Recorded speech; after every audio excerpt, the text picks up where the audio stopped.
नमस्कार। राष्ट्रीय मुक्त विद्यालय शिक्षा संस्थान के इस कार्यक्रम में आपका हार्दिक अभिनंदन और स्वागत है। मैं हूं डॉक्टर इंद्रजीत सिंह, आपका पाठ्यक्रम समन्वयक, और मैं उपस्थित हुआ हूं आपके साथ, आपके समक्ष जनसंचार विषय को लेकर के, जिसके अंतर्गत आज हम लोग पाठ 7 का अध्ययन करेंगे। जी हाँ, बिल्कुल सही सुना आपने, पाठ 7 समाचार संकलन तथा संपादन। मैं पिछले कार्यक्रमों में भी बताता आया हूं कि हम लोग सतत रूप से अपने अध्ययन को आगे बढ़ाएंगे, और ये जो 10 कार्यक्रमों की श्रृंखला है एक निश्चित समय तक चलती रहेगी, जिससे कि आपको अपनी वार्षिक परीक्षाओं में सहायता मिलेगी। और साथ ही साथ अगर आपके मन में कोई प्रश्न रहते हैं तो उनका भी उत्तर आप जान सकते हैं और हमसे सीधे सीधे साझा कर सकते हैं। और निश्चित रूप से आपने जिस विषय का चयन किया है प्यारे शिक्षार्थियों, तो आपका चयन बहुत अच्छा है। चयन अच्छा होने का कारण एक तो ये है कि जब हम जनसंचार विषय का अध्ययन करते हैं तब हम उसके साथ में जो हमारी भाषाएं हैं उनको भी साथ में लेकर चलते हैं। निश्चित रूप से आपने सीनियर सेकेंडरी का जो ये प्रवेश लिया है, इससे पहले आपने हिंदी भाषा का अध्ययन किया होगा, अंग्रेजी भाषा का अध्ययन किया होगा, या हमारे जो दक्षिण भारतीय शिक्षार्थी हैं उन्होंने अपनी तमिल, तेलुगु, मलयालम, कन्नड़ भाषाओं के साथ में, उन माध्यमों के साथ में अपना अध्ययन किया होगा। तो आज सबसे पहले हम लोग इस बात पे क्यों ना ध्यान दें कि क्या जो भाषाई अध्ययन है, क्या जो भाषाई दक्षता है, वो कहीं ना कहीं समाचार संकलन करने में या समाचारों के संपादन करने में अथवा समाचारों के प्रस्तुतिकरण में सहायक होते हैं या नहीं होते हैं।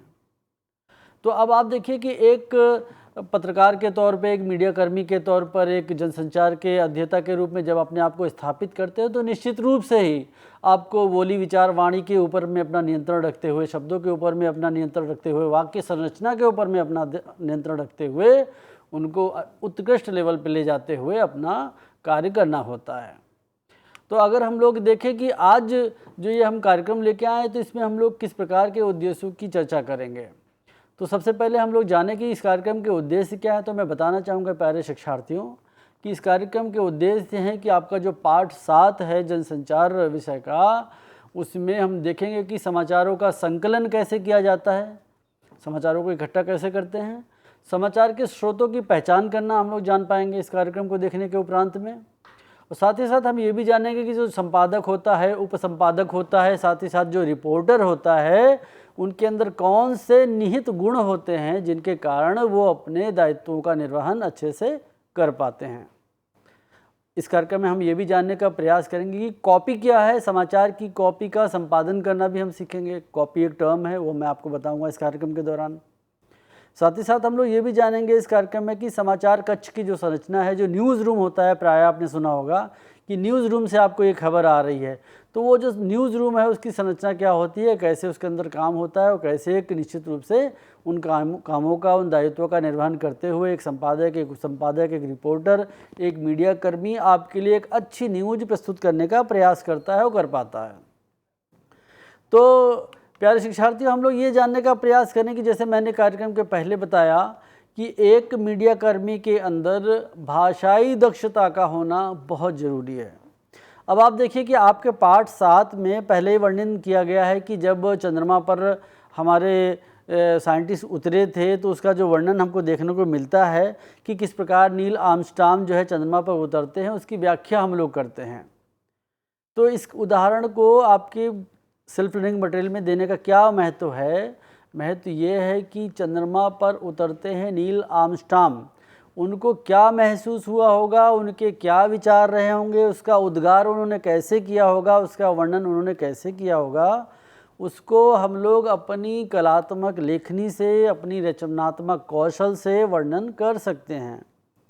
आप कल्पना कीजिए कि रॉकेट वहाँ पे उतरा होगा, इन लोगों ने ज़मीन पे, चंद्रमा की धरती पे कदम रखा होगा, इनकी क्या अभिव्यक्तियाँ रही होंगी, तो उसका जो वर्णन किया जाता है तो उसमें भाषाओं का बहुत महत्व है, भाषाई दक्षता का बहुत महत्व है, लेखन शैली का बहुत महत्व है।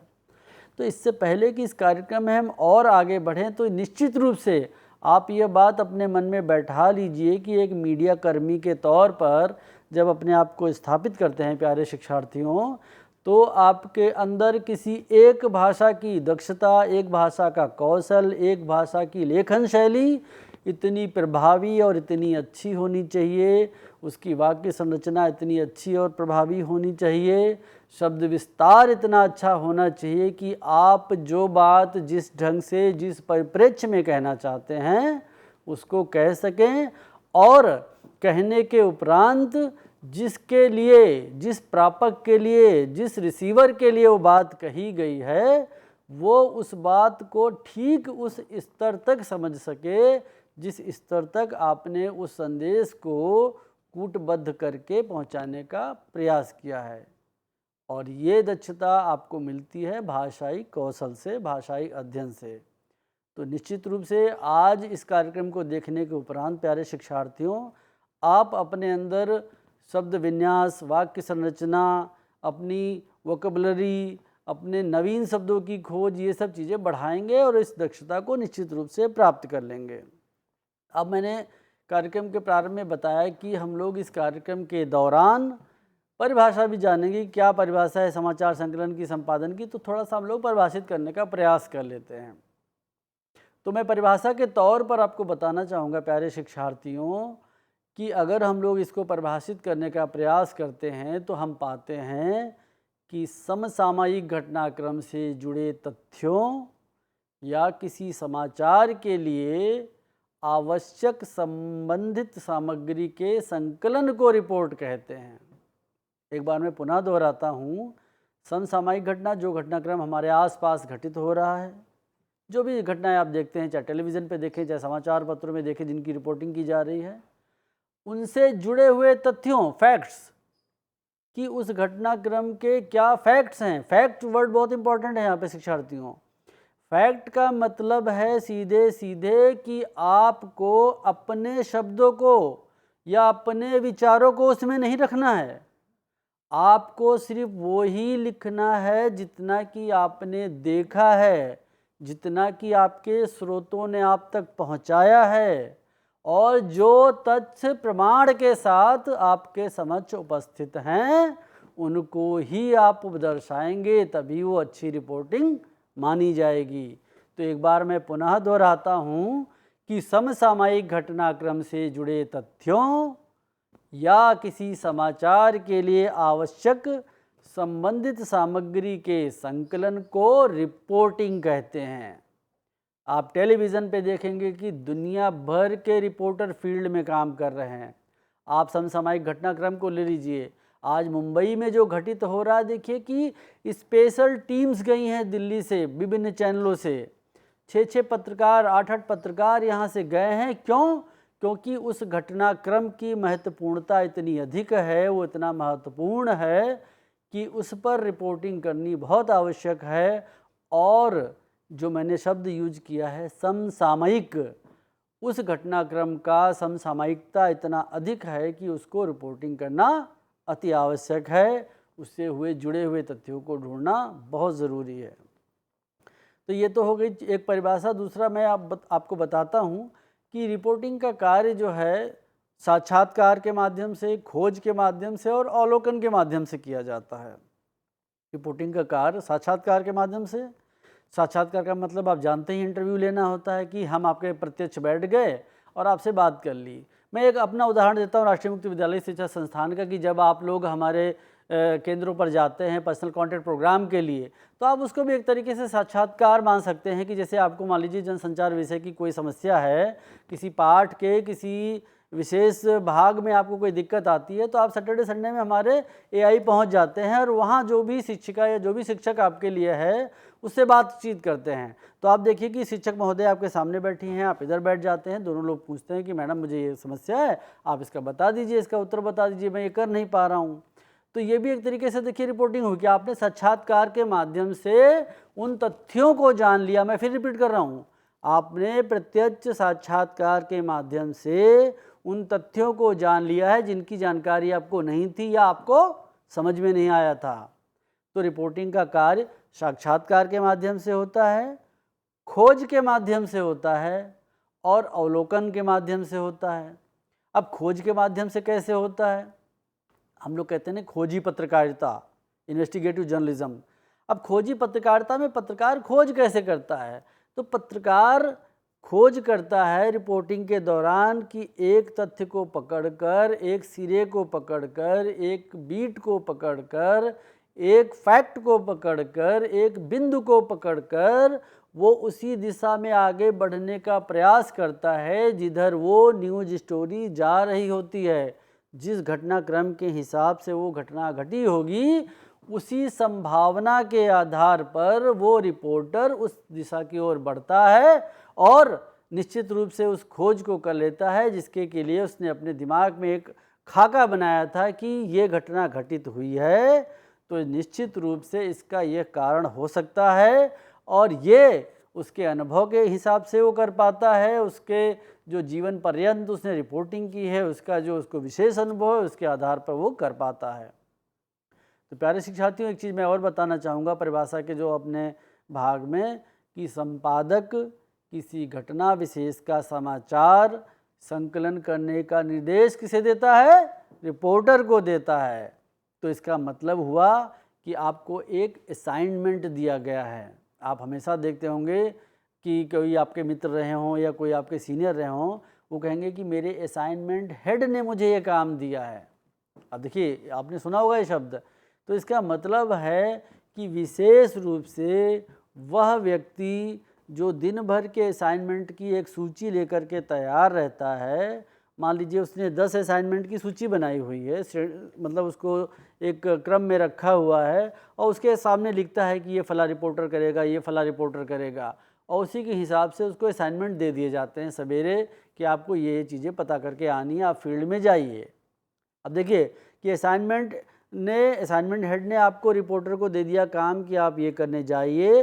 रिपोर्टर क्या करता है? फील्ड में जाता है, साक्षात्कार करता है, खोज करता है, अवलोकन करता है, तथ्यों का संग्रह करता है, उनकी रिपोर्ट तैयार करता है और अपने संपादक को भेज देता है।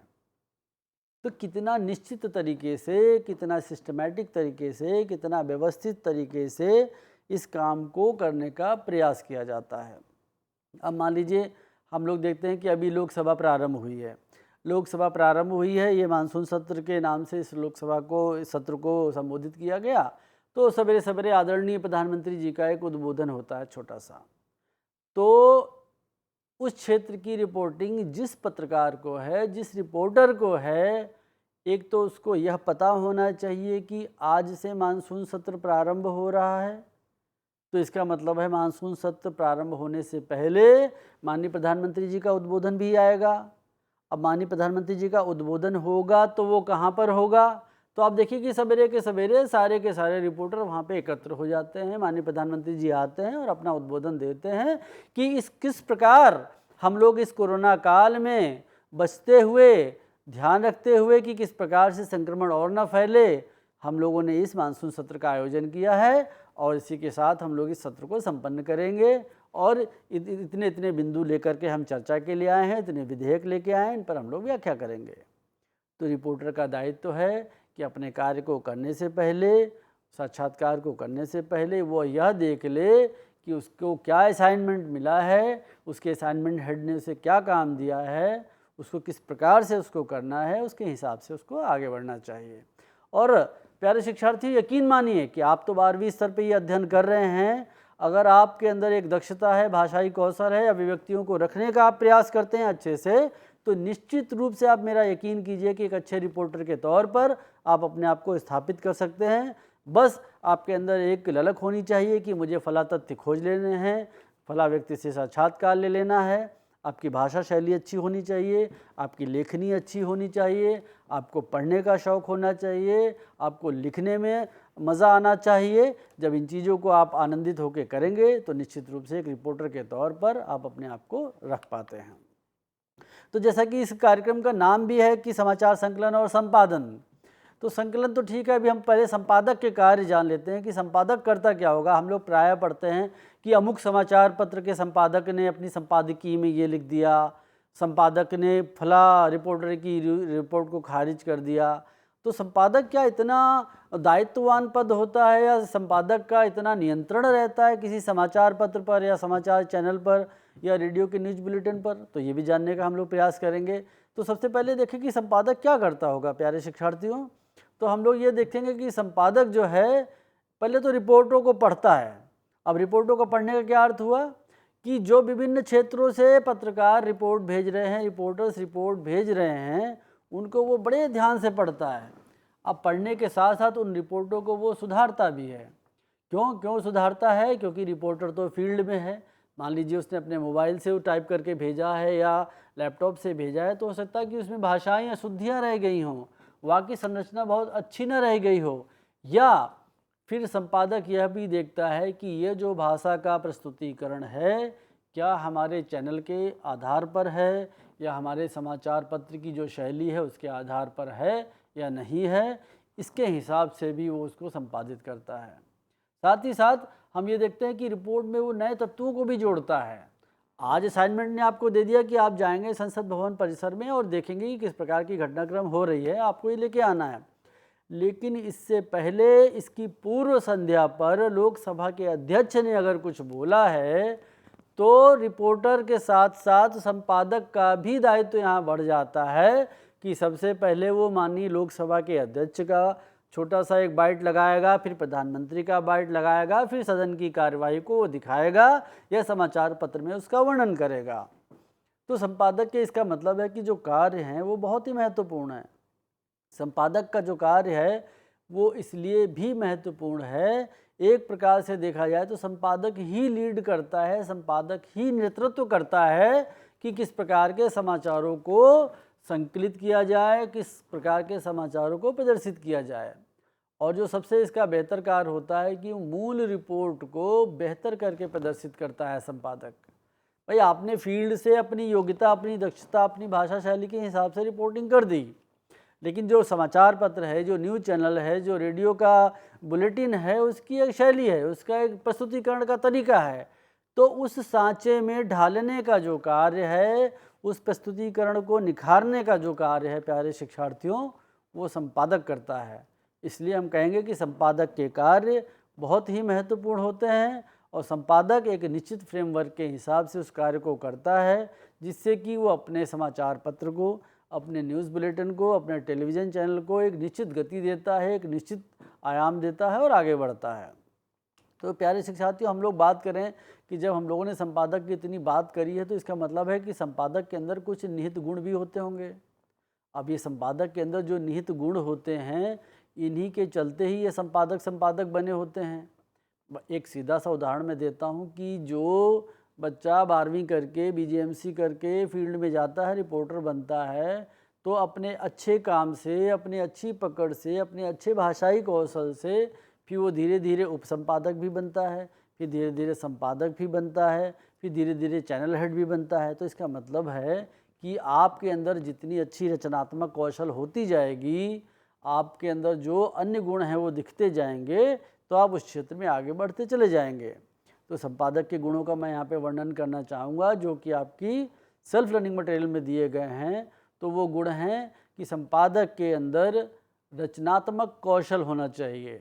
हम लोग हमेशा कहते हैं कि बड़े क्रिएटिव हैं ये, बड़ी इनके अंदर क्रिएटिविटी है।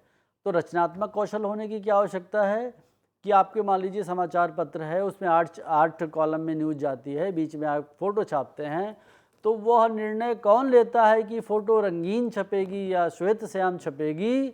वो निर्णय लेता है संपादक। ये फ़ोटो कहाँ किस पृष्ठ पे छपेगी, इसको किस प्रकार से प्रदर्शित किया जाएगा, ये निर्णय कौन लेता है? संपादक। तो इसका मतलब है संपादक के गुणों में हम लोग जो सबसे पहला गुण देखते हैं कि संपादक के अंदर एक अच्छी रचनात्मक कौशल का होना बहुत आवश्यक है। अब मान लीजिए एक अच्छे रिपोर्टर ने कोई बढ़िया सी खबर आपको भेजी है, लेकिन आपके अंदर रचनात्मक कौशल कम है, आप उसका अध्ययन नहीं कर पाए, ठीक से आपने कॉपी को पढ़ा नहीं, आप उसको समझ नहीं पाए, तो इसका मतलब है कि आप उस खबर को चला नहीं पाएंगे, उसको छाप नहीं पाएंगे अगले दिन, तो खबर की मृत्यु हो जाएगी। तो इसका मतलब है कि संपादक के गुणों में भाषा की अच्छी पकड़ भी एक गुण है। अगर भाषाई दक्षता आपके अंदर है तो आप बहुत अच्छे से उन भावनाओं को समझ जाएंगे जिस भावना के अंतर्गत किसी रिपोर्टर ने किसी खबर को रिपोर्ट किया है और भेजा है, और उसकी भावनाओं को समझते हुए एक अच्छी भाषा संतुलन के साथ आप उस खबर को संपादित करके अखबार के लिए या टेलीविज़न के लिए या रेडियो के लिए आप प्रस्तुत करेंगे। और आजकल सिर्फ इन तीन, ये जो पारंपरिक हमारी मीडिया हैं तीनों, अखबार है, चाहे टेलीविज़न है, चाहे रेडियो है, इनसे आगे आजकल हम लोग न्यू मीडिया पे बहुत जोर देते हैं। अब जब न्यू मीडिया पे जोर देते हैं तो इसका मतलब है कि कोई भी बच्चा जो अपने जेब में मोबाइल लेके चल रहा है, 1 GB डेटा लेकर के चल रहा है, वो भारतवर्ष में हो रही सभी खबरों को लेकर के, वैश्विक स्तर पे हो रही सभी खबरों को लेकर के कभी भी वो खबर देख सकता है विभिन्न प्रकार के वेबसाइट्स के माध्यम से, पोर्टल्स के माध्यम से। तो समाचार के गुणों का अगर हम आज के परिप्रेक्ष्य में वर्णन करें तो हम ये पाएंगे कि एक अच्छी भाषा की पकड़ के साथ साथ जिस रचनात्मक कौशल का हमने बात किया है वो भी उसके अंदर होना चाहिए। क्यों होना चाहिए? क्योंकि आप विभिन्न प्लेटफॉर्म्स पे जा रहे हो, विभिन्न माध्यमों के द्वारा पहुंच रहे हो, तो अगर वो माध्यम आप सही से उनकी समझ नहीं होगी तो आप अपनी कॉपी में सुधार नहीं ला पाएंगे। तो मेरा कहने का मतलब ये हुआ कि कॉपी में सुधार की समझ भी संपादक का एक निहित गुण होता है। अब कॉपी में सुधार कैसे होगा? मैंने फिर बताया कि रिपोर्टर ने आपको कोई चीज़ भेज दी है, आपको अच्छी समझ होनी चाहिए, भाषाई दक्षता होनी चाहिए कि मैं इसको संपादित करके छोटा कर लेता हूँ, या इसको और विस्तार दिए जाने की संभावना है, इसको मैं थोड़ा सा बड़ा कर लेता हूँ, इसको मैं 3 कॉलम में छापने के हिसाब से बना लेता हूँ, या बहुत अच्छी खबर नहीं है तो सिंगल कॉलम के हिसाब से बना लेता हूँ। न्यू मीडिया पे जाना है तो इसको मैं पेज अच्छा सा पूरा बना लेता हूँ, रंगीन पेज बनाऊँगा, फ़ोटो भी बनाऊँगा। तो ये सारे गुण जो हैं, ये सारी डिसीजन जो हैं, ये निर्णय जो हैं, ये संपादक को लेने पड़ते हैं। संपादक इन्हीं के हिसाब से कॉपी में सुधार करता है, इसलिए उसको कॉपी में सुधार की समझ भी होनी चाहिए। और साथ ही साथ समाचार के मूल्यों की समझ भी होनी चाहिए संपादक को। अब समाचार के मूल्यों का वर्णन हमने पिछले कार्यक्रम में किया था कि किस प्रकार से समाचारों में स्पष्टता होनी चाहिए, किस प्रकार समाचारों में वस्तुनिष्ठता होनी चाहिए, किस प्रकार से समाचार समसामयिक होने चाहिए। तो अगर इन मूल्यों का अध्ययन हमने किया है, इन मूल्यों को अपने जीवन में हमने उतारा है, तो निश्चित रूप से हम समाचार के मूल्यों को समझते हुए उनके साथ आगे बढ़ेंगे और एक अच्छी रचनात्मक कौशल के साथ में अपने समाचारों को संपादित कर पाएंगे। तो शिक्षार्थियों, ये तो बात हो गई संपादक की। अब हम लोग बात कर लेते हैं थोड़ी सी समाचारों के संकलन की, क्योंकि निश्चित रूप से जो रिपोर्टिंग है वो उसका बहुत ज़्यादा महत्व होता है, क्योंकि फील्ड में जितनी भी घटनाएं घटित हो रही हैं, आपके क्षेत्र में जितनी भी घटनाएं घटित हो रही हैं, उनकी जानकारी अगर आप तक नहीं पहुंचेगी तो आप चाहे कितने भी अच्छे संपादक हों, आप उसको नहीं ढंग से प्रस्तुत कर पाएंगे। तो इसका मतलब है कि समाचार संकलन का महत्व समाचार संपादन के परिप्रेक्ष्य में बराबर ही है। अब हम लोग देखते हैं कि किस प्रकार से किन टर्म्स का प्रयोग हमने अपनी सेल्फ लर्निंग मटेरियल में किया है। तो हम लोग देखते हैं कि हम लोगों ने अपने सेल्फ लर्निंग मटेरियल में लिखा है कि न्यूज़ रिपोर्ट को न्यूज़ स्टोरी भी कहते हैं। अब आप देखिए टेलीविज़न पे आप हमेशा आएगा कि ये स्टोरी चल रही है, ये स्टोरी चल रही है, अब मुंबई की स्टोरी चल रही है, फला घटना की स्टोरी चल रही है। तो जो न्यूज़ रिपोर्ट बनाता है रिपोर्टर, उसको हम लोग न्यूज़ स्टोरी भी कहते हैं। और न्यूज़ स्टोरी तथ्यों पे आधारित होती है, मतलब कपोल कल्पना नहीं होती है, फैक्ट्स के ऊपर में आधारित होती है। और जो न्यूज़ स्टोरी है वो घटित घटनाओं की एक रिपोर्ट होती है, एक लिखित रिपोर्ट होती है, जिस पे लिखे गए प्रत्येक शब्द के लिए संबंधित रिपोर्टर जिम्मेदार होता है। आपने कई बार देखा होगा रिपोर्टरों को गलत रिपोर्टिंग के लिए जेल तक जाना पड़ता है। फिर मैं कहना चाहूँगा कि रिपोर्टर द्वारा पाठक दर्शक के लिए स्टोरी का प्रस्तुतिकरण भी करना होता है कि वो उसको और अच्छे ढंग से प्रस्तुत करे, जिससे कि उसकी रिपोर्ट को अच्छे से लिया जाए, अच्छे से देखा जाए। साथ ही साथ विभिन्न स्रोतों से समाचारों का संकलन करना चाहिए। अब ये जो विभिन्न स्रोतों की हम लोग बात करते हैं, इनका मैं एक बार पुनः वर्णन करना चाहूँगा कि ये स्रोत कौन कौन से हो सकते हैं। पिछले कार्यक्रम में हमने थोड़ा बताने का प्रयास भी किया था कि कुछ तो हमारे स्थानीय स्रोत होते हैं, कुछ राज्य स्तर के स्रोत होते हैं। हम लोग मान लीजिए किसी घटनाक्रम में आगे बढ़ते हैं तो सबसे पहले मान लीजिए अगर हम लोग अपराध की बात करें, अपराध पत्रकारिता की बात करें, तो अगर आपके क्षेत्र में, जिस क्षेत्र की आप रिपोर्टिंग कर रहे हैं, उस क्षेत्र में कोई घटना घटित होती है तो सबसे पहले आप कहाँ जाएंगे? आप सबसे पहले 2 जगह जा सकते हैं जहाँ पर वो घटना घटित हुई है। एक तो वो स्थान, दूसरा पुलिस स्टेशन। इसका मतलब है पुलिस स्टेशन जाएंगे तो आपको तथ्यपरक एक रिपोर्ट मिल जाएगी, पुलिस का बयान मिल जाएगा, पुलिस की FIR मिल जाएगी, पुलिस की समीक्षा मिल जाएगी, पुलिस के द्वारा संकलित साक्ष्य मिल जाएंगे, जिनके आधार पर आप रिपोर्टिंग कर सकते हैं। दूसरा, जो मैंने खोजी पत्रकारिता की बात की थी, अगर आप सीधे सीधे उस घटना स्थल पे जाएंगे तो एक समाचार को एंगल देते हुए आप आगे बढ़ेंगे। प्यारे शिक्षार्थियों, बहुत अच्छी और सार्थक चर्चा चल रही है। हम लोग समाचार संकलन पे और अच्छी बात करेंगे और एक छोटे से अंतराल के बाद हम लोग पुनः उपस्थित होंगे। तो इस अंतराल के बाद फिर से मिलते हैं।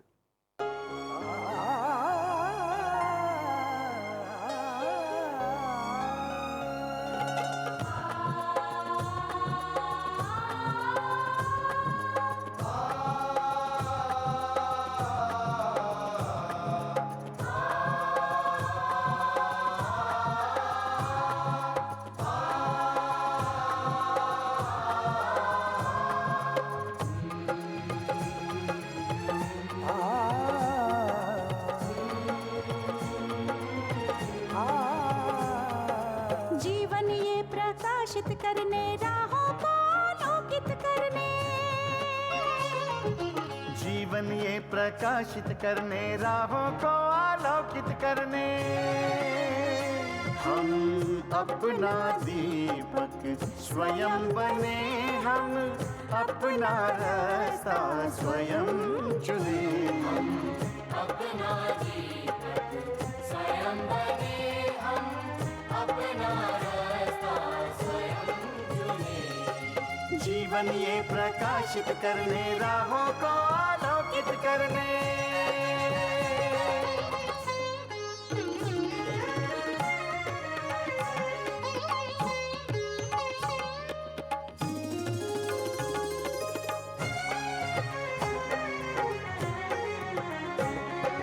धन साधन समय की सीमा से विद्यालय जो मुक्त हो, धन साधन समय की सीमा से विद्यालय जो मुक्त हो। कभी पढ़े हम कहीं पढ़े, वे विषय की लोच से युक्त हो, कभी पढ़े हम कहीं पढ़े, वे विषय की लोच से युक्त हो। मित्रों हम उठे और जागे, मंजिल आने की ध्वनि सुने, हम अपना दीपक स्वयं बने, हम अपना रास्ता स्वयं चुने। जीवन ये प्रकाशित करने, राहों को आलोकित करने।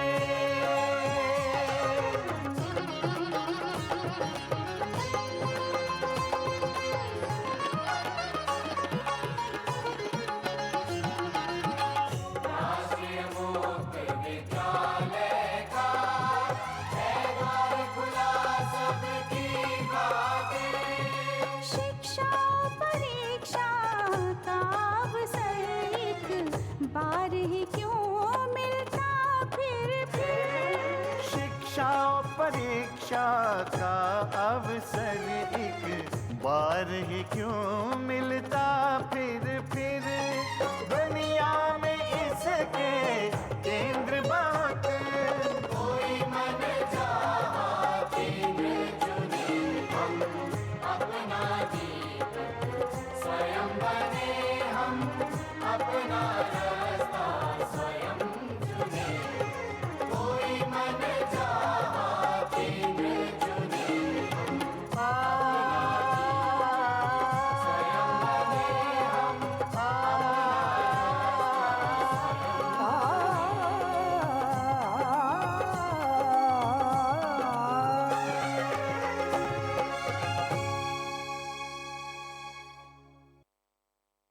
प्यारे शिक्षार्थियों, एक बार पुनः आपका स्वागत है इस कार्यक्रम में।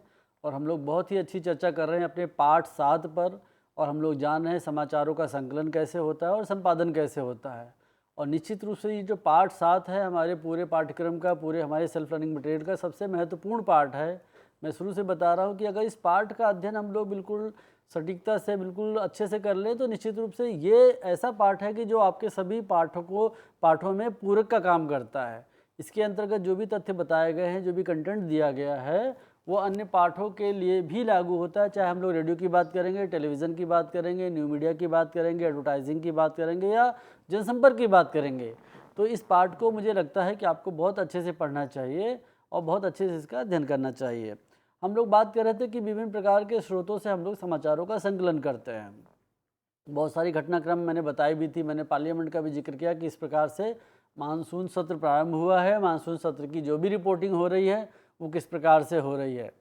ठीक है, तो इसके आगे हम लोग बढ़ते हैं। जो मुख्य रूप से हम लोग हमेशा कहते हैं कि ये सोर्सेज हैं, इन सोर्सेज से हमको खबर मिलती है हमारे स्रोतों के अनुसार। आपने हमेशा देखा हो टेलीविज़न में लिखा होगा कि कोई बयान लिखा होगा, फिर लिखा होगा डैश करके स्रोत, सूत्र। अब वो कौन से सूत्र हैं जिन्होंने एक निश्चित तौर पर किसी घटनाक्रम के लिए एक बयान दे दिया है और वो बयान सत्य भी होता है। आप देखिए ना कि किसी पान वाले ने किसी पत्रकार को बताया है कि 1 घंटे पहले अमुक कार यहाँ पे थी, तो वो पत्रकार कैसे उस पर विश्वास कर लेता होगा कि वाकई वो कार यहाँ पर थी और इस पर पान वाले ने देखा होगा। तो इसका मतलब है कि रिपोर्टिंग के दौरान जो भी रिपोर्टर हैं, जो भी हमारे पत्रकार बंधु हैं, जो भी संवाददाता हैं, उनको ये ध्यान में रखना चाहिए कि जो समाचार के विभिन्न स्रोत हैं उनको हम लोग इतनी प्रखरता से, इतनी सच्चाई से, इतने स्थायित्व के साथ चयन करें, इतने अच्छे से उनको बनाएं, इतने अच्छे से उनसे समन्वय करें कि उनके द्वारा बोला गया प्रत्येक शब्द, प्रत्येक वाक्य हम कहीं भी किसी भी तरीके से प्रस्तुत करें तो वो झूठा साबित ना हो। आपको मैंने पिछले कार्यक्रम में बताया था, मीडिया का जो सबसे बड़ा आधार है वो है विश्वसनीयता। आज भी भारतवर्ष में समाचार पत्रों को, न्यूज़ों को, दूरदर्शन के समाचारों को हम लोग एक आधार मान के चलते हैं कि फला खबर मैंने देखी है तो इसका मतलब है कि उस खबर के दौरान जो भी तथ्य कहे गए हैं, जो भी जानकारी दी गई है, जो भी सूचना दिया गया है, जो भी ज्ञान दिया गया है, वो निश्चित रूप से सत्य ही होगा। तो इसका मतलब है प्यारे शिक्षार्थियों कि जब भी हम समाचार के स्रोतों की बात करें तो ये तय कर लें कि एक व्यावसायिक पत्रकार के तौर पे, एक प्रोफेशनल मीडिया कर्मी के तौर पर हम अपने उन स्रोतों का ही चयन करें जिनकर के ऊपर में हम विश्वास कर सकें। विश्वसनीयता हम पढ़ चुके हैं पिछले कार्यक्रम के दौरान। तो समाचार के कौन कौन से विभिन्न स्रोत होते हैं या हो सकते हैं, उनका हम लोग छोटा सा अध्ययन कर लेते हैं। शिक्षार्थियों, समाचार के स्रोत होते हैं सुनना, घटना को कवर करना, जहाँ पे घटना घटित है ऑब्वियसली आप वहाँ पे जाके उसको कवर करेंगे। संवाददाता सम्मेलन, आपने हमेशा देखा होगा कि प्रेस कॉन्फ्रेंसेस होती रहती हैं, सारे पत्रकार वहाँ पे गैदर होते हैं और उसमें समाचारों को लेकर के आते हैं। रिपोर्ट, वक्तव्य यानी स्टेटमेंट, आप देखते हैं कि आज विभिन्न प्रकार के सोशल नेटवर्किंग साइट्स पर या विभिन्न प्रकार के पोर्टल्स का प्रयोग करके लोग वक्तव्य दे रहे हैं, स्टेटमेंट दे रहे हैं। हम कहते हैं ना कि हमको ये इनका ट्विटर प्राप्त हुआ है तो ट्विटर को कोट किया जाता है। अभी मैंने संसद का आपको उदाहरण दिया है कि समाचार के स्रोत के तौर पे संसद और विधानसभा को भी हम लोग रखते हैं। साथ ही साथ जो मुख्य रूप से अपराध के जो समाचार हैं उनके लिए पुलिस भी एक सूत्र का काम करती है, वो भी एक स्रोत होते हैं हमारे। और जो सबसे आधारभूत जो स्रोत है वो है साक्षात्कार। साक्षात्कार, विश्वास करिए प्यारे शिक्षार्थियों, एक ऐसा समाचार का स्रोत है, एक ऐसी विधा है जो आप भाषाओं में भी पढ़ते हैं, एक ऐसी विधा है जो प्रत्यक्ष रूप से आपको किसी एक बिंदु पे केंद्रित होकर के जानकारी देने का प्रयास करती है। अब हम लोग सबसे पहले बात करते हैं सुनने के ऊपर में। तो एक रिपोर्टर जो दिन भर फील्ड में रहता है, 4 जगह पे चाय पीता है, दोपहर का खाना खाता है, 4 अन्य पत्रकारों से मिलता है, लोगों से बातचीत करता है, उस घटनाक्रम से जुड़े हुए लोगों से जो परोक्ष रूप से जुड़े हैं उनसे भी बात करता है, जो अपरोक्ष रूप से जुड़े हैं, अप्रत्यक्ष रूप से जुड़े हैं उनसे भी बात करता है, उनकी बातों को सुनता है, समझता है, मनन करता है, फिर उसके हिसाब से, उसके आधार पर एक अपनी रणनीति बनाता है कि किस प्रकार से हमको आगे बढ़ना चाहिए। अब इस सुनने के दौरान जिन लोगों से वो मिलता है, सुनने का अर्थ है कि जिन लोगों से दिन भर में वो मिलता है, अगर उसको लगता है कि कोई व्यक्ति कुछ फैक्ट दे रहा है, कुछ तथ्य दे रहा है, तो वो उसका चित्र भी ले सकता है, उसकी बातचीत को रिकॉर्ड भी कर सकता है, उसकी ध्वनि को रिकॉर्ड कर सकता है, उसका वीडियो बना सकता है उसकी सहमति के अनुसार। तो समाचारों का जो जो पहला और सबसे महत्वपूर्ण स्रोत है वो है सुनना। समाचारों का जो दूसरा स्रोत है वो है किसी घटना को कवर करना। घटना को कवर करने का मतलब है आपको एक लीड पॉइंट मिल गया है, आप उस लीड पॉइंट के सहारे आगे आगे आगे बढ़ते चले जाते हैं, पूरी घटना को कवर कर लेते हैं। लीड पॉइंट का मैं उदाहरण दे देता हूँ। मैंने अभी पहले भी बताया कि मान लीजिए मानसून सत्र प्रारंभ हो रहा है, सवेरे सवेरे माननीय प्रधानमंत्री जी का वक्तव्य होता है, उस वक्तव्य के बाद सदन प्रारंभ होता है, सदन में कुछ व्यक्तियों के सम्मान में शोक भी व्यक्त किया जाता है, सदन में आगे आने वाले विधेयकों पर, आगे आने वाले कानूनों पर बातचीत होती है। इस प्रकार से कि पूरी घटना का एक 1 टू लेकर के अंत तक एक चित्रण होता है, उस घटना को कवर करके आपको अपने संवाददाता के साथ समन्वय रखते हुए अपने संपादक को भेज देना होता है। तो समाचारों के जो स्रोत हैं वो घटनाओं को कवर करना भी है, और सो जो जो आजकल मुख्यतः प्रयोग में आता है वो होता है संवाददाता सम्मेलन। आप देखिए कि इस प्रकार के संवाददाता सम्मेलन एक राजनेता भी बुलाते हैं, एक बड़े बिजनेस घराने के लोग भी बुलाते हैं, या किसी घटनाक्रम से जुड़े हुए संगठन भी बुलाते हैं कि हम संवाददाताओं का सम्मेलन करते हैं, और उस सम्मेलन के दौरान हमें जो भी कुछ कहना है हम उसमें कह देंगे, और इस प्रकार से हम अपनी बात परोक्ष अपरोक्ष रूप से सरकार के लिए, न्यायपालिका के लिए, जनता के लिए, समाचारों के लिए, समाचार चैनलों के लिए रख देंगे। तो समाचारों के मुख्य स्रोत के रूप में समाचार के सम्मेलन जो होते हैं, संवाददाता सम्मेलन, वो भी होते हैं। रिपोर्ट होती है, वक्तव्य होते हैं, वो हम लोग पहले चर्चा कर चुके हैं। वक्तव्य का मतलब है स्टेटमेंट, किसी का स्टेटमेंट ले आना, चाहे वो माइक लगा के आप सीधे कैमरे पे रिकॉर्ड कर लें, या अपने रेडियो के लिए रिकॉर्ड कर लें, या एक छोटा सा चित्र खींच लें उसका और उसकी बातों को लिख कर न्यू मीडिया के लिए आप सहेज कर रख लें। स्रोतों के रूप में हम लोग संसद, विधानसभा या जो अन्य महत्वपूर्ण कार्यालय हैं उनका भी प्रयोग करते हैं। संसद और विधानसभाओं के साथ साथ मान लीजिए हम लोग हाई कोर्ट, सुप्रीम कोर्ट की बात करते हैं प्यारे शिक्षार्थियों, तो आप हमेशा ये देखेंगे कि कोई भी पत्रकार हमारी जो माननीय न्यायालय हैं उनके अंदर जा कर के कभी रिपोर्टिंग नहीं करता है। क्यों? क्योंकि उनके नियम है कि आप हमारे परिसर से बाहर रह कर के अपने सूत्रों के माध्यम से ही घटनाओं को जान सकेंगे, या फिर जितना एक जनसंपर्क अधिकारी या कोई संबंधित पत्रकार या संबंधित वकील कहता है उसकी घटनाक्रम को आप उसको लिख पाएंगे और आगे बढ़ा पाएंगे। और मुख्य रूप से जो अपराध की जो घटनाएं होती हैं उसके लिए पुलिस सूत्र होते हैं। आप निश्चित रूप से किसी थाने में जाइए, किसी कोतवाली में जाइए, एसएचओ से बात करिए, किसी घटनाक्रम की बात करके उस पर अपनी समीक्षा लिखिए, और अपने संवाददाता अपने के साथ में तालमेल करते हुए अपने संपादक को वो चीज़ भेज दीजिए। और जो मुख्य रूप से हम लोग बात करेंगे साक्षात्कार की, साक्षात्कार मैंने पहले भी कहा है कि सीधे सीधे जो संबंधित घटना से जुड़ा हुआ व्यक्ति है उसके साथ में बैठ करके किसी एक निश्चित क्वेश्चनार के हिसाब से, प्रश्नावली के हिसाब से आप साक्षात्कार कर लें तो आपको पता चल जाएगा कि इस घटना के दौरान क्या क्या घटित हुआ होगा, कैसे ये घटनाक्रम आगे बढ़ा होगा, और क्या क्या आपको आगे लीड करता है। मतलब एक होता ना कि स्टोरी के लिए लीड मिलती है हमको कि हमको इस दिशा की ओर जाना है। आप हमेशा देखते होंगे कि कहानी का रुख मुड़ गया है, कहानी यहाँ से यहाँ चली गई है, अब मुंबई से बात आगे बढ़कर गोवा तक पहुँच गई है, गोवा में भी कुछ लोगों को पकड़ा गया है। तो देखिए कहानी का एक रुख होता है, वो रुख कैसे होता है कि जब पत्रकार एक निश्चित रूप से धारणा बनाता है कि इस घटनाक्रम के साथ ये लोग भी, ये संस्था भी, ये समूह भी जुड़े हो सकते हैं, तो वो उन तक पहुंचने का प्रयास करता है।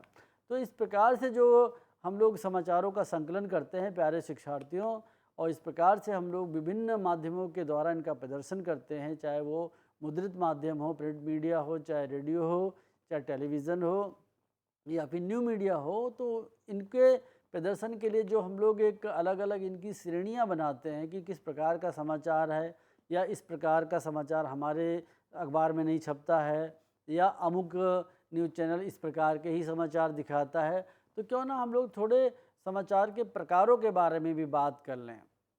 अब समाचार के प्रकार पे हम लोग बात करेंगे तो निश्चित रूप से जो आपके सेल्फ लर्निंग मटेरियल में कहा गया है वो विभिन्न प्रकार के समाचार हैं। एक तो है जैसे हार्ड न्यूज़ है, सॉफ्ट न्यूज़ है, रूपक है, रूपक जिसको हम फीचर भी कहते हैं, चर्चित व्यक्तित्वों का विवरण है, और पृष्ठभूमि सामग्री है। तो इन सब चीज़ों का हमारी सेल्फ लर्निंग मटेरियल पे वर्णन किया गया है और इसके अलावा भी बहुत अन्य प्रकार भी होते हैं जिनका अध्ययन आप आगामी कक्षाओं में या उच्चतर अध्ययन के दौरान करेंगे। तो अब बड़ा सवाल ये है कि हार्ड न्यूज़ को हार्ड क्यों कहा गया, सॉफ्ट न्यूज़ को सॉफ्ट न्यूज़ क्यों कहा गया। अब हार्ड न्यूज़ क्यों हार्ड होती है? हार्ड ऐसे होती है कि किसी घटनाक्रम में मान लीजिए हम लोग एक ट्रेन दुर्घटना का उदाहरण यहाँ पे लेते हैं कि आज प्रातः कोई रेलगाड़ी की दुर्घटना हो जाती है, उसमें 100 के करीब यात्रीगण मारे जाते हैं, तो निश्चित रूप से यह हार्ड न्यूज़ है। या मान लीजिए कि नाइजीरिया के किसी प्रदेश में कोई बड़ा दंगा हो जाता है या स्वीडन में कोई दंगा हो जाता है, तो उसको जब आप प्रकाशित करते हैं या अपने न्यूज़ चैनल पे लेते हैं तो वो एक तरीके से हार्ड न्यूज़ होती है, क्योंकि हार्ड न्यूज़ का मतलब है कि एक ऐसा घटनाक्रम जिसको पढ़ने के बाद, देखने के बाद जनमानस में एक निश्चित रूप से मानवीय संवेदनाएं जग जाएं और उन संवेदनाओं के चलते वो ये समझ पाएँ कि अमुक क्षेत्र में कोई बहुत बड़ी घटना हो गई है जिसका कि प्रभाव उस क्षेत्र के जनमानस पर भी पड़ेगा, तो उसको हम लोग प्यारे शिक्षार्थियों हार्ड न्यूज़ की तरह भी वर्णित कर सकते हैं। दूसरा है सॉफ्ट न्यूज़। सॉफ्ट न्यूज़ ये है कि मान लीजिए हम लोग चर्चा करते हैं कि हमारा जो इसरो है, इसरो ने एक विशेष प्रकार का यान भेजा है चंद्रमा पर, एक विशेष प्रकार का रॉकेट लॉन्च किया है जो कि चंद्रमा पर जाकर के यह पता करेगा कि किस प्रकार से हम लोग जो हमारा मोबाइल है उसके सिग्नल्स को और अधिक प्रखर कर पाएंगे, तेज कर पाएंगे कि हमको सभी क्षेत्रों पे कवरेज अच्छी मिल जाए। तो देखिए एक इसरो संगठन हो गया, आप उस क्षेत्र के पत्रकार हो गए, आपने वहाँ के पीआरओ से बात कर ली, उस रॉकेट अभियान के बारे में पूछ लिया, उसकी प्रेस रिलीज ले ली और उसको समाचार पत्र में इस प्रकार से आपने वर्णित करने का प्रयास किया कि पता चले भारतवर्ष में जो रॉकेट तकनीक है, जो हम लोग के चंद्रयान के जो अभियान हैं वो बहुत ही उच्च स्तर के हैं। हम लोग वैश्विक धरातल पर इस क्षेत्र में बहुत आगे हैं और लगभग नंबर 1 या 2 की स्थिति पे हमेशा बने रहते हैं, तो इसको हम कहेंगे कि सॉफ्ट न्यूज़ है। अब न्यूज़ के जो समाचार के जो हम लोगों ने मुख्य जो रूप से अध्ययन किया था कि जनसंचार का क्या उद्देश्य है, जनसंचार क्यों हम लोग करते हैं, तो उसमें देखो एक तो ये भी था कि हम लोग जानने के लिए करते हैं, न्यूज़ के लिए भी करते हैं और नॉलेज के लिए भी करते हैं। तो न्यूज़ जो है हमेशा आपके लिए अच्छी रहती है क्योंकि उसमें नवीनता का भाव होता है। आप हमेशा कुछ जानना चाहते हैं, कुछ सुनना चाहते हैं, तो जानने सुनने समझने के लिए अगर आपको न्यूज़ प्रस्तुत की जाती है तो हार्ड न्यूज़ के माध्यम से की जाती है, सॉफ्ट न्यूज़ के माध्यम से की जाती है। लेकिन कभी कभी आप देखें कि रूपक या फीचर के तौर पे भी प्रस्तुत की जाती है। अब रूपक या फीचर क्या होता है प्यारे शिक्षार्थियों, मैं ये बताने का प्रयास करता हूँ। अगले वर्ष जब आप 12वीं की कक्षा पास कर रहे होंगे, अप्रैल मई के बाद में जून में जब आपका रिजल्ट आता है, उसी दौरान आप देखेंगे कि किसी बड़े हिंदी समाचार पत्र ने या किसी बड़े क्षेत्रीय समाचार पत्र ने एक फुल पेज पे छापा है कि जनसंचार के विद्यार्थियों के लिए फला फला फला फला कॉलेज विशेष रूप से फीस में रियायत दे रहे हैं, ये सुविधाएं दे रहे हैं, हॉस्टल मुफ्त रहेगा, इनकी लैब इतनी अच्छी है और इनकी जो भारत में रैंकिंग है वो इस प्रकार से है। तो अब देखिए ये एक तरीके से फीचर है कि हमने एक निश्चित टारगेट को ध्यान में रख कर के एक फीचर बना लिया, पूरा रूपक बना लिया। फीचर व्यक्तित्वों पर भी बनता है, उसके बारे में मैं अभी बताऊंगा। तो हमने पूरी एक आर्टिकल, पूरी अपनी एक स्टोरी बना ली कि हमारे इस क्षेत्र में 50 कॉलेज हैं जहाँ पे आप बीजेएमसी कर सकते हैं। इन 50 में से इसकी रैंकिंग 1 to 50 इतनी है और सबसे अच्छा ये कॉलेज है, सबसे अच्छे जॉब दिलाने वाला ये कॉलेज है, सबसे अच्छे संसाधन वाला ये कॉलेज है। तो इससे इस रूपक या फीचर के साथ साथ जब आप अध्ययन करते हैं तो आपके अंदर एक अन्वेषण की शक्ति भी आती है, खोजने की शक्ति भी आती है कि कॉलेज तो सभी हैं लेकिन इनको हम लोगों ने श्रेणीबद्ध कैसे किया है। किसी को संसाधन के हिसाब से किया है, किसी को एम्प्लॉयमेंट यानी कि रोजगार दिलाने की क्षमता के हिसाब से किया है, किसी को अपने शहर के पास मतलब डिस्टेंस के हिसाब से किया है, किसी को इसकी पॉपुलैरिटी के हिसाब से किया कि बहुत पॉपुलर है ये, किसी को फीस कम होने के आधार पे किया है। तो इसका मतलब है कि किसी भी तथ्य के जो विभिन्न पैरामीटर्स हैं, विभिन्न मापदंड हैं, उनको अगर हम एक अच्छे ढंग से वर्गीकृत कर लें तो एक अच्छा हम फीचर बना सकते हैं। साथ ही साथ समाचार के जो प्रकार हैं कि चर्चित व्यक्तित्वों का विवरण भी हम इसमें देते हैं। मान लीजिए अभी हम लोगों ने बहुत सारे चर्चित व्यक्तित्वों का वर्णन किया है। मान लीजिए हम अपने पूर्व राष्ट्रपति माननीय अबुल कलाम जी की चर्चा यहाँ पे करें, हम देखें कि किस प्रकार से उनका जीवन एक सहज भाव से, एक सरल भाव से चलता है। एक वो छोटे से गांव में वो पैदा होते हैं, उनका अध्ययन अध्यापन एक छोटे से गांव से होता है और बहुत सीमित संसाधनों के साथ साथ वो आगे बढ़ते हैं, अपनी कॉलेज की पढ़ाई पूरी करते हैं, फिर इंजीनियरिंग की पढ़ाई पूरी करते हैं और छोटी सी जॉब करते करते फिर वो बड़े वैज्ञानिक बनते हैं। बड़े वैज्ञानिक बनने के साथ साथ फिर वो इसरो में काम करते हैं और इसरो को बाद में वो लीड भी करते हैं, उसकी अध्यक्षता भी करते हैं। और साथ ही साथ उनका अभी जीवन काल यहीं पे समाप्त नहीं होता है। अपनी जीवन के विभिन्न परिप्रेक्ष्यों को साथ में रखते हुए वो भारत के राष्ट्रपति भी बनते हैं। तो इसका मतलब हुआ कि एक ऐसा व्यक्ति जो सुदूर गांव में कहीं पैदा हुआ है और अपने अध्ययन अध्यापन, अपने व्यक्तित्व, अपने गुणों के आधार पर, अपने वैज्ञानिक सोच के आधार पर, अपने कर्मों के आधार पर वो एक गांव से लेकर के भारत के राष्ट्रपति तक पहुंचा है, तो निश्चित रूप से वो चर्चित व्यक्तित्व है। अब आपके मन में ऐसे बहुत सारे चर्चित व्यक्तित्व आते होंगे। हो सकता है कि जो आपके कभी पूर्व प्रधानाचार्य भी रहे हों, जो आपके प्रिंसिपल भी रहे हों, वो भी आपके लिए एक अच्छे व्यक्तित्व हो सकते हैं कि उन्होंने आपको इस तरीके से भाषा सिखाई है, भाषाओं के महत्व के बारे में बताया है कि आप लोग भाषा अगर अच्छे से सीखते हैं तो निश्चित रूप से आप आगे बढ़ेंगे। तो इसका मतलब है वो एक चर्चित व्यक्तित्व हुआ। और ऐसे चर्चित व्यक्तित्वों का विवरण प्रायः अपने अखबारों में, समाचार पत्रों में निश्चित रूप से देखा होगा, या कभी कभी आप टेलीविज़न पे भी देखें कि किसी एक व्यक्ति विशेष पर फोकस करके एक फीचर बनाया जाता है, उसका प्रस्तुतिकरण किया जाता है, उसकी पूरी एक स्टोरी दिखाई जाती है। और समाचार के प्रकार में होती है कि पृष्ठभूमि सामग्री। पृष्ठभूमि सामग्री का मतलब होता है कि जैसे हम लोग एक कॉलम आएगा अखबार में कि पिछले वर्ष आज के दिन, पिछले वर्ष आज के दिन क्या क्या घटित हुआ है वो बताएंगे कि आज के ही दिन 10 साल पहले पोखरण में हमने परमाणु विस्फोट किया था, परमाणु क्षमता हासिल की थी।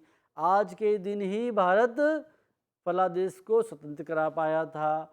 आज के दिन ही हम भारत में हिंदी भाषा को राजभाषा के तौर पे स्थापित कर पाए थे। तो इस प्रकार से जो पीछे की पृष्ठभूमि सामग्री है उसको आज हम प्रकाशन में लेते हैं, तो इसका मतलब है उसको हम कहेंगे पृष्ठभूमि सामग्री। और उसका महत्व आज भी रहता है, उसकी समसामयिकता आज भी रहती है, हालांकि वो पुरानी है। तो यहाँ पे एक अच्छी बात हम यह भी सीख गए हैं, तो समसामयिकता का अर्थ सीधा यह नहीं है कि पिछले 24 घंटों के दौरान ही कोई घटना घटी है तो क्या वही समसामयिक है। समसामयिक वह भी सामग्री हो सकती है जिसका महत्व आज की तारीख के हिसाब से, आज के दिनांक के हिसाब से भी है। वह पृष्ठभूमि सामग्री हमारे लिए आज भी लागू होती है। जैसे कि मान लीजिए आपकी परीक्षाओं का परिणाम निकलता है किसी एक निश्चित तारीख में, जून में, तो आपके लिए एक डेटा प्रस्तुत किया जा सकता है एनआईएस के किसी न्यूज़ लेटर में कि आज के ही दिन पिछले वर्ष इतने % रिजल्ट आया था। तो वो रिलेवेंट सामग्री, वो सामग्री आज भी रिलेवेंट है आज के परिप्रेक्ष्य में। तो इसका मतलब है कि समाचार के जो विभिन्न प्रकारों की हम बात करते हैं, हार्ड न्यूज़, सॉफ्ट न्यूज़, रूपक, फीचर, चर्चित व्यक्तित्वों का विवरण, पृष्ठभूमि सामग्री, इन सब का अपना निश्चित रूप से महत्व है। और एक पत्रकार के तौर पर, एक रचनात्मक व्यक्तित्व के तौर पर, एक कुशल मीडिया कर्मी के तौर पर हम विभिन्न क्षेत्रों में अपना हाथ आजमा सकते हैं कि किस प्रकार से हम अपनी लेखन शैली के साथ आगे बढ़ते हैं तो हम अच्छा फीचर लिख सकते हैं। किस प्रकार से हम अगर अच्छे क्रिएटिव हैं तो रंगों के माध्यम से, पोस्टर्स के माध्यम से, कार्टून के माध्यम से अपनी चीज़ों को प्रदर्शित कर सकते हैं। ये आपके व्यक्तित्व, ये आपकी रचनात्मकता के ऊपर में निर्भर करता है। लेकिन जो सबसे बड़ी बात है कि रिपोर्टिंग के दौरान हम लोग देखते हैं कि कोई क्या बुनियादी तथ्य भी होते हैं क्या। कई बार हम लोग कहेंगे कि यार वो जो समाचार चैनल है उसका एक अलग ही एंगल है। अब देखिए कोई घटनाक्रम निश्चित रूप से जैसे मान लीजिए आजकल घटित हो रहा है और उसमें 2 समाचार चैनलों का सोच और उनका वर्णन, उनका खबर दिखाए जाने का तरीका अगर अलग अलग चल रहा है या समानांतर चलते हुए भी दोनों अलग अलग बयान कर रहे हैं, तो इसका मतलब है कि रिपोर्टिंग के जो बुनियादी तथ्य हैं उसमें जब हम समाचारों के एंगल की बात करते हैं तो एंगल की बात का मतलब हुआ कि दो चैनल एक ही घटना को जो कवर कर रहे हैं वो अलग अलग एंगल में लेकर के चल रहे हैं। चैनल का कहेगा कि ये घटना ऐसे हुई होगी, चैनल खा कहेगा कि ये घटना ऐसे भी घटित हुई हो सकती है। उसी के आधार पर, उसी एंगल के हिसाब से, उसी समाचार विस्तार के हिसाब से, उसी कवरेज के हिसाब से, उसी रिपोर्टिंग के हिसाब से, उसी अन्वेषण के हिसाब से, उसी एनालिसिस के हिसाब से, उसी गन्वेषणात्मक शैली के हिसाब से उस समाचार को हम विस्तार देने का प्रयास करते हैं। आप देखिए, हमने हमेशा बात करी कि हम लोग पिरामिड सिस्टम में समाचारों को लिखते हैं। जो सबसे अच्छी बात है, सबसे ऊपर लिखी जाएगी कि भारत ने रॉकेट छोड़ा, सूचना के क्षेत्र में क्रांति, सबसे ऊपर। सबसे नीचे क्या आएगा कि पूरी स्टोरी आएगी कि इसरो ने वर्ष 2004 में एक अभियान चलाया था जिसके तहत 2020 तक हम लोग इस क्षेत्र में उस क्षेत्र का पूरा वर्णन हो जाएगा।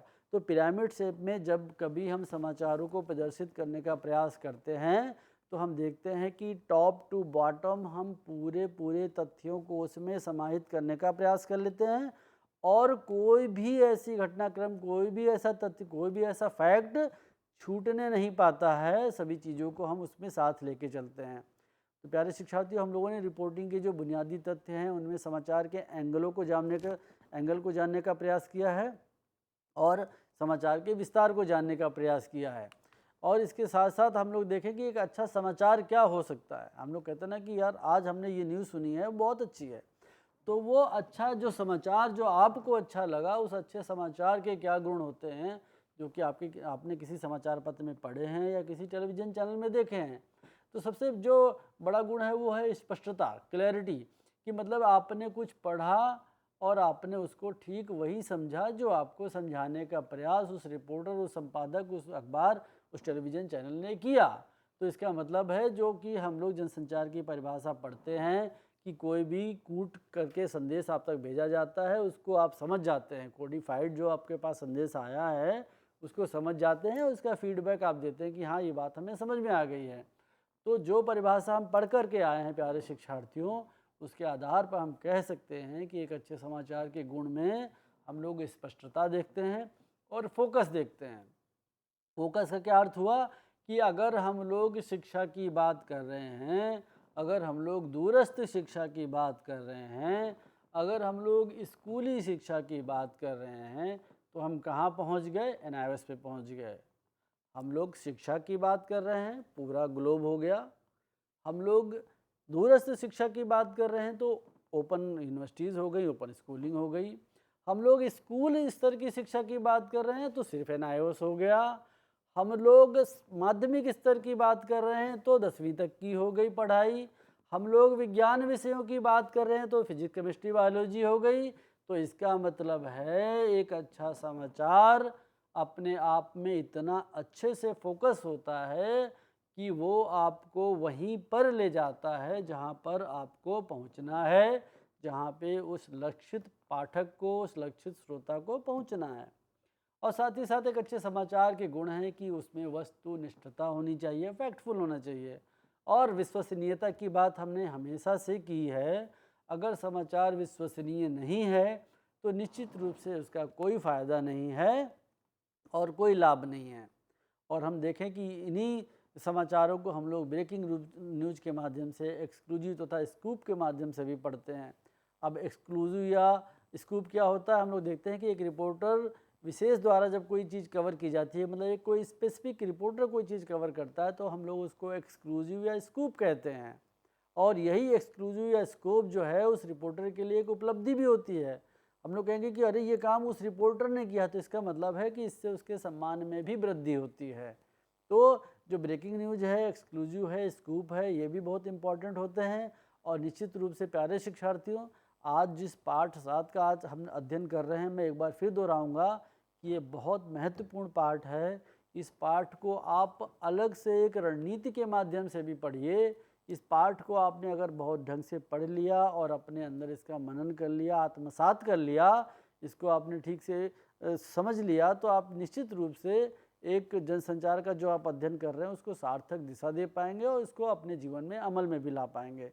तो प्यारे शिक्षार्थियों, आज पार्ट 7 पे हम लोगों ने बहुत अच्छी से चर्चा की है और रिपोर्टरों के गुण पे हम लोग थोड़ा सा और अगर हम लोग प्रकाश डाल लें तो एक अच्छा रिपोर्टर वो होता है जिसके अंदर समाचार का बोध होता है, स्पष्टता होती है, वस्तुनिष्ठता होती है, सटीकता होती है, सजगता होती है, जिज्ञासा होती है, समयबद्धता होती है, धैर्य होता है, कल्पनाशीलता होती है और निश्चित रूप से दूरदर्शिता भी होती है। तो अगर आपको भी अच्छा रिपोर्टर बनना है, अपने चैनल के लिए, अखबारों के लिए रिपोर्टिंग करनी है, तो इन गुणों को आप आत्मसात कर लीजिए और आगे बढ़िए। आज इस चर्चा को हम लोग यहीं तक रखते हैं और एक बार फिर पार्ट 7 के जो कुछ कंटेंट रह गए हैं, जो कुछ तथ्य रह गए हैं, इनको हम लोग अगले कार्यक्रम में लाके आपके समक्ष रखेंगे और आपसे साझा करेंगे। तो मुझे अब दीजिए इजाज़त, अगले कार्यक्रम में हम लोग पुनः आपके समक्ष उपस्थित होंगे। नमस्कार।